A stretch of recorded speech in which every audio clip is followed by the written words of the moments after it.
تو اسلامی بینک ایک بہت بڑا دھوکہ ہے، یہ اسی کنونشنل بینکنگ کی اسلامی شکل ہے۔ یہ ایسے ہی اسلامی شکل ہے جیسے ہم پاکستانیوں نے اپنے ملک کا نام رکھا ہوا ہے اسلامی بھی اور جمہوری بھی، لیکن نہ اسلام کا سیاسی نظام، نہ اسلام کا معاشی نظام، نہ انسانی حقوق کی ادائیگی کا کوئی عمل، اور اسلام کا لیبل ہم نے اس پر چسپاں کیا ہوا ہے۔ تو ایسے ہی اسلامی بینکنگ کا ایک لیبل چپکا ہوا ہے، اور اس پر ایک تفصیلی مکالمہ، مباحثہ، کتابیں، لٹریچر موجود ہیں کہ آئینی اور قانونی طور پر، ٹیکنیکلی طور پر یہ بات ممکن ہی نہیں۔ یہ سودا سمایا تھا جناب ضیاء الحق صاحب کے دور میں کہ جی اسلامی بینکاری ہونی چاہیے، اور جب ان کے دماغ میں یہ خیال آیا تھا تو انہوں نے 2 کمیٹیاں بنائی تھیں 1985 میں۔ ایک علماء کی کمیٹی بنائی تھی جس کے سربراہ مفتی تقی عثمانی صاحب تھے، اور ایک ٹیکنیکل کمیٹی بنائی تھی جس کے سربراہ اس وقت کے governor state bank Ghulam Ishaq Khan تھے۔ دونوں سے رپورٹ لی گئی تھی کہ کیا ہم اس موجودہ حالت میں، جب ہمارا اسٹیٹ بینک قرضوں کے اس عالمی نظام سے جڑا ہوا ہے، ہم اپنے ملک کے اندر اسلامی بینکاری نافذ کر سکتے ہیں؟ تو غلام اسحاق خان کی کمیٹی میں تمام بینکار، تمام اکنامکس کے ماہر، پروفیسر، دانشور موجود تھے۔ ٹیکنیکلی طور پر انہوں نے اس پر غور و فکر کی۔ اس رپورٹ کو پڑھ لیجئے، آج تو سب چیزیں آن لائن موجود ہیں، اس کا شروع کا آغازیہ ہے۔ غلام اسحاق خان نے لکھا تھا کہ اگر واقعی پاکستان میں آپ اسلامک اکنامک سسٹم لانا چاہتے ہیں تو ہمیں پورا سٹرکچر چینج کرنا پڑے گا جی۔ پروڈکشن آف ویلتھ سے لے کر کنزمپشن آف ویلتھ تک جتنے پروسیجر ہیں وہ دین کے کانسیپٹ پر لانے پڑیں گے، اور اس کے لیے ہمارے اسٹیٹ بینک کو ورلڈ بینک سے علیحدگی اختیار کرنی ہوگی، IMF سے علیحدگی اختیار کرنی ہوگی، اپنا معاشی اور اکنامک سسٹم ڈیولپ کرنا ہوگا۔ اگر یہ کرنے کی سکت ہے تو پھر تو آپ یہ بھاری پتھر اٹھائیں، ورنہ پورے اکنامک سسٹم میں جہاں پروڈکشن آف ویلتھ کیپٹلزم کی بنیاد پر ہے، ڈسٹریبیوشن اس کی بنیاد پر ہے، کنزمپشن اس کی بنیاد پر ہے، صرف تبادلہ دولت، اور تبادلہ دولت میں سے بھی صرف زر، اور زر کو کنٹرول کرنے والی اتھارٹی بینک کو اسلامی بنانا، یہ خلاف عقل ہے، اکنامک سسٹم کے بالکل مخالف اور متصادم ہے، ایسا نہیں ہو سکتا۔ لیکن مولانا حضرات نے جی کمیٹی میں جو بات بیان کی کہ ہو تو نہیں سکتا لیکن کچھ تھوڑا سا جوڑ جگاڑ کر لیں، تو انہوں نے کہا ہو تو نہیں سکتا جب تک مکمل نظام نہ ہو، لیکن چلو جی ہم اسلام کی طرف سفر کرتے ہیں، اور سفر کرنے کے نام پر انہوں نے کچھ تجویزیں کی، ہیلے بنائے، یہ مرابحہ، مزاربت اور اجارہ، بیع مؤجل کے نام پر ہیلے بنا کر کہا کہ ہم اس کو کچھ نہ کچھ اسلامی بنانے کی کوشش کرتے ہیں۔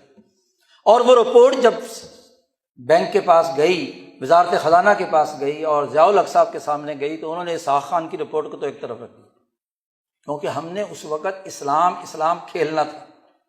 افغانستان کی لڑائی ہو رہی تھی، وہاں ہمیں ضرورت تھی امریکہ کے مقاصد کو پورا کرنے کے لیے روس کے مقابلے میں مسلمانوں کو استعمال کرنے کی، تو اسلام کا نعرہ لگانا تھا، اسلام کے معاشی نظام کی بات کرنی تھی۔ انہوں نے کہا کہ وہ جو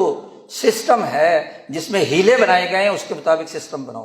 اور جب وہ سسٹم بن کر عملاً آیا بھی، ظاہر دونوں کا جوڑ کوئی نہیں بن رہا تھا، تو خود تقی عثمانی صاحب نے اس پر کڑی تنقید کی کہ یہ بات غلط ہے،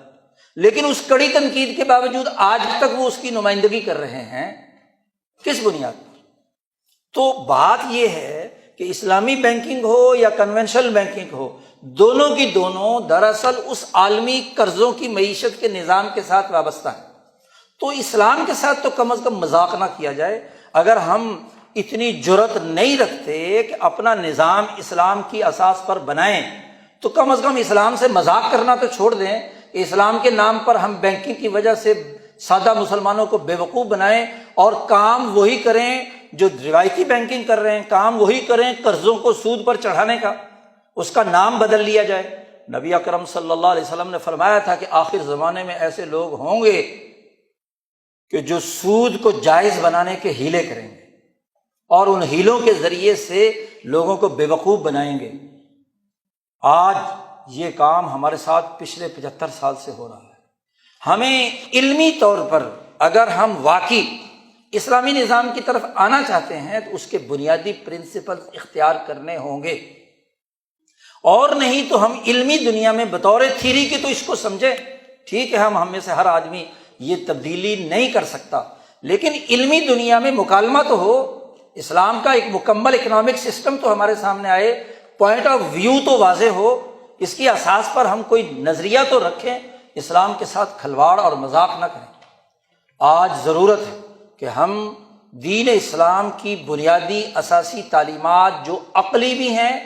دنیا کی ترقی کی بھی ہیں، انسانیت کی فلاح و بہبود کی بھی ہیں، دنیا اور آخرت کی کامیابی کی بھی ہیں، انہیں من و عن اور جامعیت کے ساتھ قبول کرنے کے لیے اپنا سر تسلیم ہم کریں اسلام کے ساتھ۔ اسی کا نام اسلام ہے۔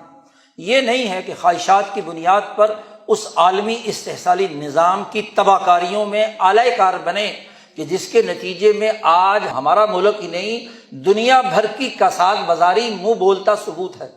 ابھی پچھلے مہینے بالی کانفرنس ہوئی ہے، بالی کانفرنس میں G20 کے ممالک سر جوڑ کر بیٹھے ہیں کہ ہم نے دنیا میں جو قرضوں کی معیشت جاری کی ہوئی ہے اور اس کے نتیجے میں ملک سراسر دھڑا دھڑ دیوالیہ ہو رہے ہیں، سری لنکا، پاکستان دیوالیے کے دہانے پر، اور ملک، تو اس کے نتیجے میں تو ہمارے قرضے ڈوبیں گے،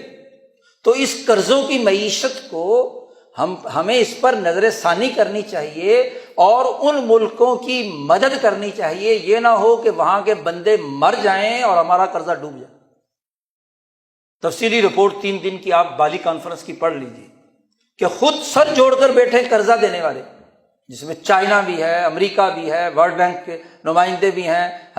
وہ اکنامک فورم کے نمائندے بھی ہیں،